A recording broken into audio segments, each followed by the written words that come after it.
अस्सलाम वालेकुम नाज़रीन, मैं हूं मंसूर अली खान। आज हम देखेंगे कि क्या मेरे कप्तान के मिलिट्री कोर्ट्स में ट्रायल के खदशात बढ़ रहे हैं। नाज़रीन, आज डीजी आईएसपीआर ने तकरीबन 50 मिनट तवील प्रेस कॉन्फ्रेंस की। तर्जुमान पाक फौज की जानिब से गुज़िश्ता 4 माह में की जाने वाली ये चौथी प्रेस कॉन्फ्रेंस थी। ये प्रेस कॉन्फ्रेंस इस लिहाज से मुनफरिद थी कि इसमें पहली बार डिजिटल दहशतगर्दी का जिक्र नहीं किया गया, जबकि इससे पहले तमाम प्रेस कॉन्फ्रेंसेज में डिजिटल दहशतगर्दी का जिक्र लाजमी था। डीजी आईएसपीआर ने इस प्रेस कॉन्फ्रेंस में बगैर किसी लगी लिपटी के कहा कि फौज का कोई सियासी एजेंडा नहीं, आर्मी ना किसी सियासी जमात की मुखालिफ है और ना तरफदार। फौज का एहतसाब का अमल शफाफ और कड़ा है, ये इल्जामात नहीं शवाहिद पर काम करता है। Lieutenant general retired Faiz Hamid के खिलाफ फील्ड मार्शल कार्रवाइयों का आगाज कर दिया गया है। याद रहे कि इस प्रेस कॉन्फ्रेंस से 3 दिन पहले कोर कमांडर कॉन्फ्रेंस के एलामिये में भी खुद एहतसाबी के अमल पर जोर दिया गया था। प्रेस कॉन्फ्रेंस के दौरान जब डीजी आईएसपीआर से सवाल किया गया कि फैज हमीद को डीजीआई के ओहदे पर पहुंचाने वाले जनरल बाजवा और जनरल नवीद मुख्तार के किरदार को कैसे देखते हैं, इस पर तर्जुमान पाक फौज ने कहा कि डीजीआईएसआई किसके मातहत होता है। आपने उस वक्त के वजीर आजम का नाम तो नहीं लिया। आईएसआई का बॉस वजीर आजम होता है। रिटायर्ड आर्मी ऑफिसर यानी फैज हमीद पर इल्जाम यह है कि उन्होंने अपने जाती फायदे के लिए मखसूस सियासी अनासर की हिमा पर आईन और कानून से तजावुज किया। जब जनरल फैज़ हमीद को लाया जा रहा था तो उनके अंदाज़ा नहीं था कि वो इस तरह से एक सियासी जमात के साथ जाके सिंपैथीज़ लेंगे। उनके जो इस ओहदे तक लाने पर उन दोनों शख्सियात के किरदार को आप किस नज़र से देखते हैं, जैसे जनरल बाजवा साहब हैं और जनरल नवीद मुख्तार साहब हैं? आईएसआई का जो डायरेक्ट बॉस होता है वो कौन होता है? कमिश्नर होता है। तो आपने उस वक्त के वज़ीर आज़म का तो जिक्र नहीं किया। हमारा जो एहतसाब का अमल है ना, वो बिल्कुल शफाफ है, सख्त है, कड़ा है, but it does not work on allegations. वो सबूत और शवाहिद पे काम करता है। अगर कोई शख्स अपने ज़ाती हैसियत में, अपने ज़ाती फ़ायदे के लिए कोई गैर कानूनी काम करता है तो बग़ैर सबूत और शवाहिद के उसको किसी और शख्स से मुंसलिक करना मुनासिब नहीं है। नाज़रीन, फौजी अदालतों में ट्रायल के लिए इमरान खान को मिलिट्री तहवील में लिए जाने के सवाल पर डीजी आईएसपीआर ने कहा कि किसी भी शख्स ने आर्मी एक्ट के ताबे किसी शख्स का सियासी इस्तेमाल किया होगा तो कानून अपना रास्ता खुद बनाएगा।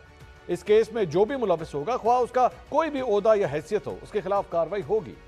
बानी पीटीआई हैं, उनको फौजी तहवील में लिया जा सकता है या उनके खिलाफ भी फौजी मिलिट्री एक्ट है उसके तहत कार्रवाई हो सकती है, इस पर क्या कहेंगे?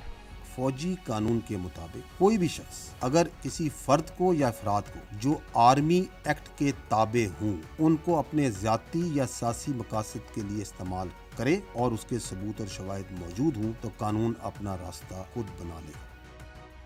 नाज़रीन, मुल्क में बढ़ती हुई दहशतगर्दी के सवाल पर डीजी आईएसपीआर ने सियासी हुकूमतों को आड़े हाथों लिया।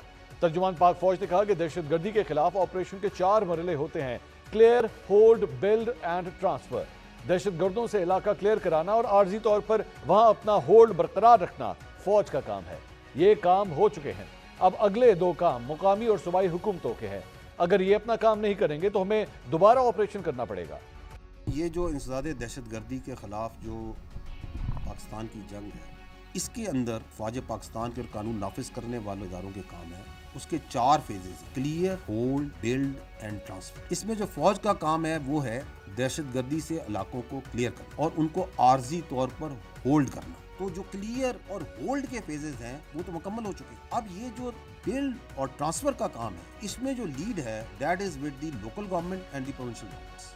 हवाले करते हैं इंतजामिया के दोबारा जो सा, चूंकि बिल्ड और ट्रांसफर फेज नहीं होता, वो दोबारा क्लियर करने पड़ते।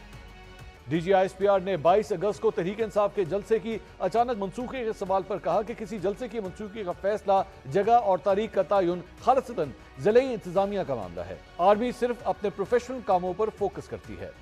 देखिए, किसी भी जलसे की जो होती है ना, जगह, मनसूख, तारीख, ये प्योरली एक ज़िले इंतजामी मामला है। Army is focused towards its own professional matters. नाज़रीन, 22 अगस्त को तहरीक इंसाफ के जलसे की अचानक मनसूखी के इशू पर अगरचे तर्जुमान पाक फौज ने साफ बता दिया कि ये ज़िले इंतजामिया का मामला है, तो क्या 22 अगस्त को अडियाला जेल के दरवाजे पंजाब हुकूमत की जानिब से खोले गए थे? ये सवाल अब भी हल तलब है। तहरीक इंसाफ ने 8 सितंबर को फिर इस्लामाबाद में जलसे का ऐलान कर रखा है। क्या 2 दिन बाद ये जलसा हो पाएगा?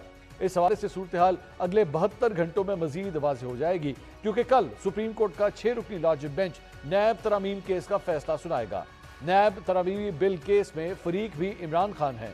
कल अगर फैसला इमरान खान के हक में आया तो सदर मुमलिकत आसिफ अली जरदारी, साबिक वज़ीर आज़म नवाज शरीफ, यूसुफ रज़ा गिलानी समेत सैकड़ों नैब केसेस दोबारा खुल जाएंगे। अगर फैसला इमरान खान के खिलाफ आता है تو اس کا ریلیف بھی عمران خان کو نیب مقدمات میں ملنے کا امکان ہے۔ کیا نیب ترمیمی بل کیس کا فیصلہ ملک میں ایک نئی بحث کو جنم دے گا؟ اور اگر عمران خان کو ملٹری تحویل میں لے کر ان کا ٹرائل فوجی عدالتوں میں شروع ہو گیا تو اس کا اثر ملکی سیاست پر کیا ہوگا؟ انہی موضوعات پر ہم بات کریں گے۔